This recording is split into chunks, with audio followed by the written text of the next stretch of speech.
Hi, I'm Ben Keymichael with Seven Rivers Talk. I'm filling in for Bob Burrell today. Today, as our guests, we've got Dave Drews and Jerry Every with Citizens for Responsible Government. Welcome, guys. Glad to be here. Could you each give a brief introduction of who you are and what your role is with Citizens for Responsible Government? I'm Dave Drews. I'm chairman of the group, and Jerry is secretary. Well, I guess he can say that. I was the chairman from the origination of it in September of '06. I'm Jerry Every, and I'm secretary currently of the Coulee Region Taxpayers Group. And our function is to kind of monitor the activities in the community as far as state, local government are concerned. Can you tell me what made you decide to get involved? Was there a defining event, or you just over years got frustrated with the way things were working? Well, I guess it was been sort of a long event up until we formed actually as a group in September of 2006. We had been concerned about some of the things that were happening, that there needed to be a watchdog group of some type or other. So at that time, myself and Steve Gores and Jim Grunnison. Jim Grunnison is still our vice president, and we sat down. We were concerned primarily at that time about what the school was trying to do, tearing down all the buildings and building new, and we felt it was just unnecessary. It took away from local schools, individual neighborhood schools, and that sort of thing. And we were looking for a good name and a good organization that we could have to get started. So we contacted CRG Milwaukee, which is sort of the state organization, and they were very supportive and helped us get ourselves started. Then from there we made our own organization, developed a list of people that were also concerned, not necessarily politically wise, Republican or Democrat. In fact, as we strive very hard to maintain our independence from a political party.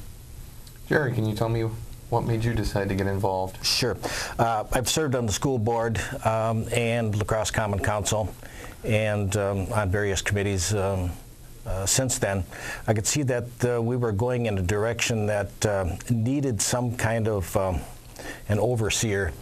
And that's the way it turned out. We used to have the La Crosse County Taxpayers Group, and that was defunct. So it was fortunate this group started up, and I was glad to join with them, and I think it's been well received and well needed. So what kinds of things does the group look out for? What kinds of things does it want to get involved with in local politics? Well, we maintain as sharp a focus as we can to La Crosse County. There are, unfortunately, many things that need to be questioned and watched over in La Crosse County.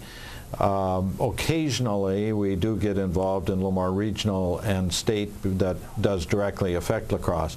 But basically, in order to keep our focus as sharp as we can, we maintain lookout of whether it be local municipalities or the city of La Crosse. Of course, obviously half the population, so much of our interest lies there.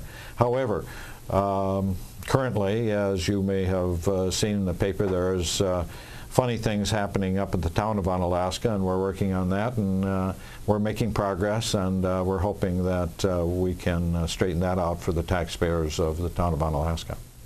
Okay. Can you tell me more about what's going on in Onalaska right now? Oh, well,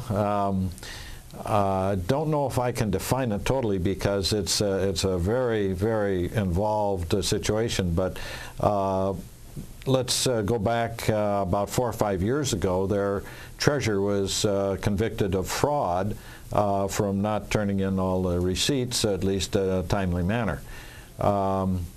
The current chairman was chairman at that time as well. Podler is his name. Then in between then, and probably because of that, he was defeated by a man by the name of Hauser. Now, Mr. Hauser was chairman of the town board until last year's election, when Podler was reelected again. how exactly to go into without going into a lot of detail, I should just suffice to say that then over the summer, the town administrator was terminated for lack of funds, which was a trumped-up deal. They cooked the books to show a loss. Most people would cook the books to show a profit. Well, they cooked the books to show a loss. They couldn't afford him. Well, they ended up the year with over $100,000 surplus for the year and $1 million in the bank. So Kitzman, well, regardless of that, Kitzman won the court case that he should not have been terminated for lack of funds, and has been rewarded for that. There are other areas that I'd rather not discuss right now, but so really the Citizens for Responsible Government is getting involved in this because, you know, here's the city of Onalaska. Not the city, the town. The town, okay, town of Onalaska, you know, firing the manager? Town administrator. Town administrator. Really after some creative accounting to creative is force him out wrongfully, and had to spend money defending themselves against this lawsuit, lose this lawsuit, lose some kind of judgment, and essentially just wasted a whole bunch of taxpayer money. Yes. Okay. Can you talk a little bit about your book? Oh, well, thank you. Yes. The book is a result of last year the city of La Crosse trying to take over the Tri-State Ambulance, who has served very well, has had no particular problems that anybody has able to define, and operates tax-free. That's the most critical part of it. It started, we really got involved about July or August last year when we were able to determine that the city was trying to get their foot in the door by establishing 1 or 2 ambulances.